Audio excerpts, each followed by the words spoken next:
welcome to my first ever video tutorial.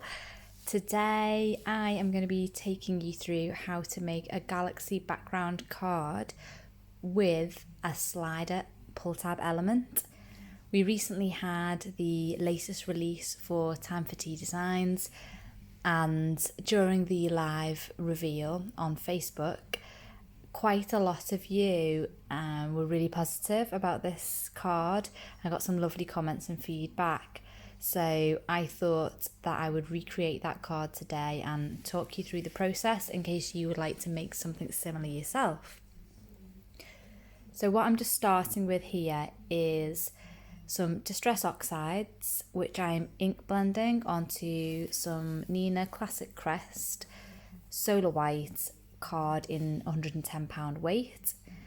I am using the blender brushes from Time for Tea Designs, which I find give a lovely smooth blend straight off without leaving any blotches on the page like you get with some other blending tools. I've picked some nice bright colours here, which are Picked Raspberry, Wilted Violet and Mermaid Lagoon. And I'm just putting a kind of bold pop of each colour on the page first off. You don't need to get a super smooth blend here. Really, you just want to get that colour down on the page. And we are going to be going over this with a darker colour in a moment anyway, with some chipped sapphire to make the nighttime sky. We will probably actually add a little bit more of this colour afterwards as well to make sure we're still getting those nice bright spots in the galaxy. So I'm just going to pop those to one side and come in with my dark blue chipped sapphire Distress Oxide here. I'm going to speed the video up at this point so you don't have to watch me doing this in real time because it did take a few minutes. So you can see here that I'm just trying to get a good layer of that colour all over. I'm blending it right up to the edges of those brighter colours and going over them a little bit as well. And then I'm bringing in some of this black soot around the edges to kind of intensify that galaxy nighttime sky look. So here I'm just bringing in a bit of those bold colours again, and I'm quite happy with that. So now we're going to move on to stamping our images from the Paper Plane Pal set. I've chosen the bunny with his goggles, who I think is absolutely super cute, and I am using some Gina K Obsidian Black amalgam ink to stamp this image down because it is alcohol marker friendly, and I'm going to be colouring these images in with my Copics. So I've stamped that down a couple of times to get a nice impression, and we will move on to our colouring. I'm using my Copic markers here. I'm going to go with some of the E30s. So I'll just pop the cap down as I'm using each one so you can see the colours. But this isn't going to be a colouring video, so I'll speed through this so you don't have to watch me do that in real time again. So just starting off with a bit of E31, moving in with some E33 in the areas where there'd be a bit of shadow, and then adding some E35 to again just further darken those shaded areas. And then I'm coming back with my 33, my 31 again to blend it all out, and then popping a bit of E37 just in the areas where the shadow would be the darkest. I'm adding in some little rosy cheeks with a bit of R20, and then I'm using the BG blue-green range to colour in the bunny scarf. Just moving on to his goggles next with some W5, and then it's time to move on to the aeroplane. Again, I'm going to use the W range from Copic here. When I am shading a white image, I like to start with a W1, which is a really, really light grey, and blend it out into the white area with the colourless blender. And then I'm just moving in with a couple of darker warm grey shades, the W3 and the W5, and that is our paper plane finished. Next up, I'm going to die cut these little guys out. The Paper Planes Pals set comes with some coordinating dies, which I've got here. The really cool thing about the die for the paper plane is it's got this little slit in the middle here. So when you line it up with your paper plane, it cuts that little slit out, and so you can insert your critter into the plane. So I'm just going to run these through the die cutting machine now. I'm using my Gemini Mini, which I absolutely love. It lives on my desk and I use it all the time for small die cuts like this. And then we can pop our little bunny, there you go, in that little slit, and he will sit in that plane quite happily, ready to fly off on his adventure through the galaxy. So now our galaxy background is dried, I'm going to add on some stars with watercolour paint.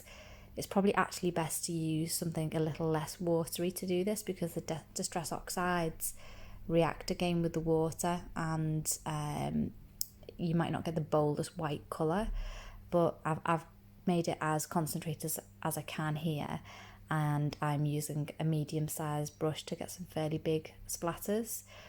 And normally I might use acrylic paint or something like that, which will sit on the surface a little bit better, but I'm quite happy with that result. So now it's time to turn our background into our card. So I'm going to take these Time for Tea Designs pull tab dies, and I'm going to show you what each of them do.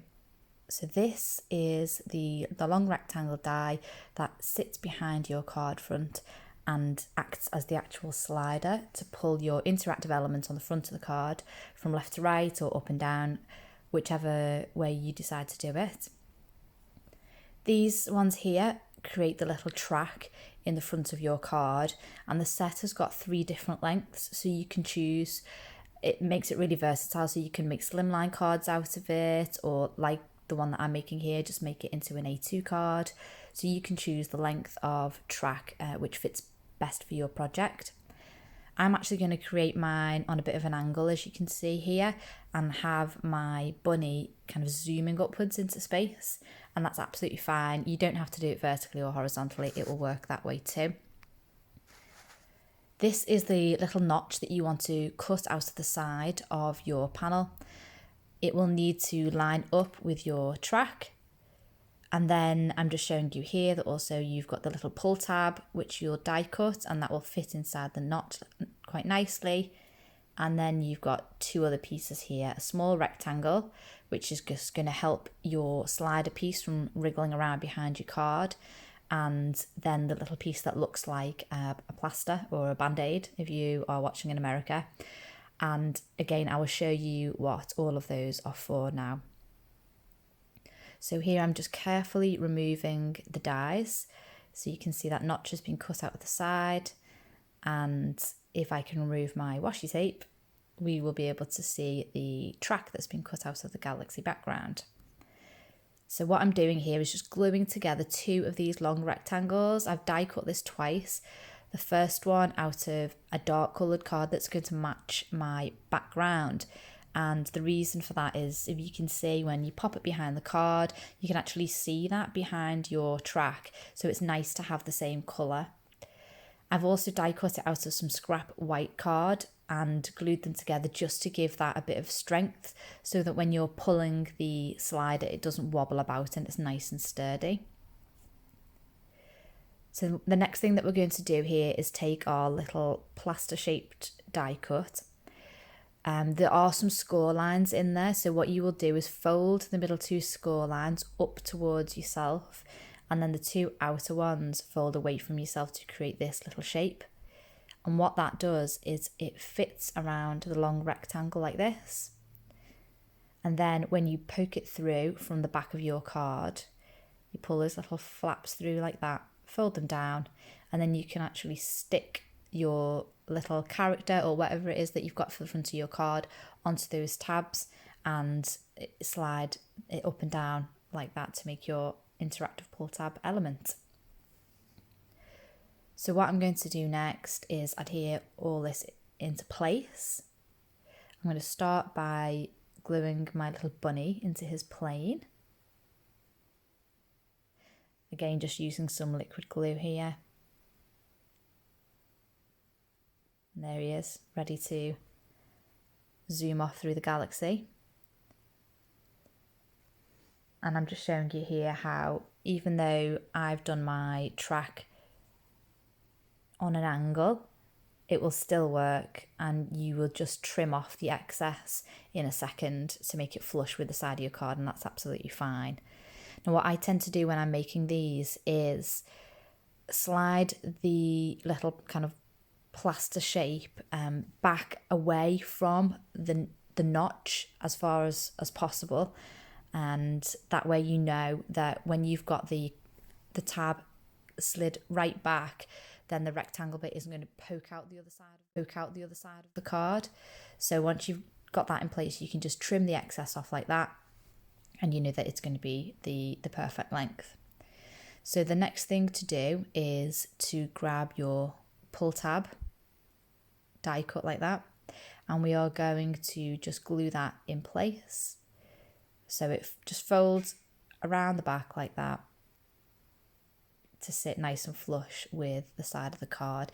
And again, I'm just going to use a bit of Gina K liquid glue to pop that in place. Some on the back too. Just make sure that's nice and level. And then I am going to get the little white arrow that I've die cut as well, and I will inlay that in the centre of the notch as well, just to make it a bit more obvious.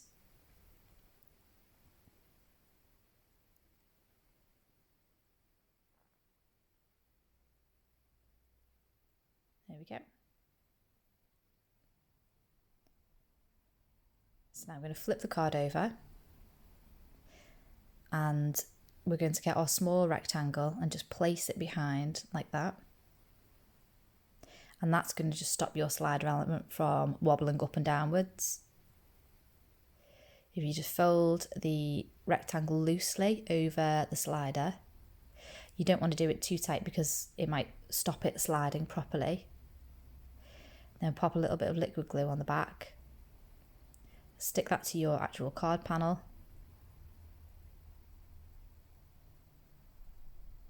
And then fold it round and glue that in place. So I'm just going to flip this over here and make sure everything's in the right place before I stick it all down. As you can see, I just need to slide this bit a little bit further away so you don't see it through the notch, and then we can just glue that in place with a bit of liquid glue. And that is the slider element done. Really, really straightforward. Okay, so we're onto the home stretch with this card now. We are just adding a little bit of liquid glue here so we can adhere our bunny in his paper plane. Now the slider is set all the way back here at the furthest point away, so I'm going to obviously put the bunny right on the edge here. So he's got plenty of space to zoom forwards on the card when we pull out the tab like that. And it's that simple. If I can do it, guys, you definitely can. So what we're going to do now is adhere our card front to the base, and I've cut a base which is A2 size, US A2 size, so 4 1/4 by 5 1/2, and I'm popping it down with some foam tape. And the reason why I'm doing this instead of using glue or tape runner is because it's got a little bit of height to it, so you can make sure that that slider element can move freely, whereas if it was glue or tape runner, it would be too squashed to the card. It might not be able to slide back and forth easily enough. Now I'm just going to choose a sentiment to add to the front, and there's some really nice ones in this set. You've got flying by to say hi, the sky's the limit, and that's the one that I'm going to go for today. Apologies, by the way, that you keep seeing my reflection in the misty door. I will try and find a way around that for future videos. So I'm just adding some Versamark embossing ink to the stamp, and I am using my favourite embossing powder here, which is Wow Fine Detail White embossing powder. I'm just using a brush to get rid of any excess powder that's stuck to the card, even though I did use my magic powder tool and there was still some stray white powder there. I keep a paintbrush just for that purpose, and just so obviously it doesn't get all gunked up when I'm trying to use the paintbrush for something else like watercolour. And now I'm just going to run that sentiment through my Gemini Mini again.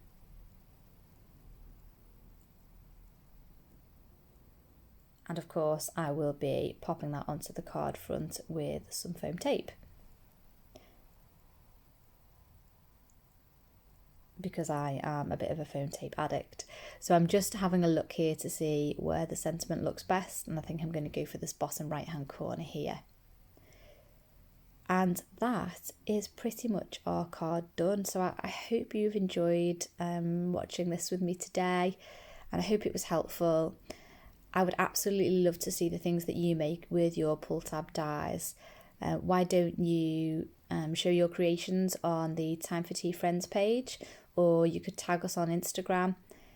I would absolutely love to see your creations. Thanks again for watching, and see you soon.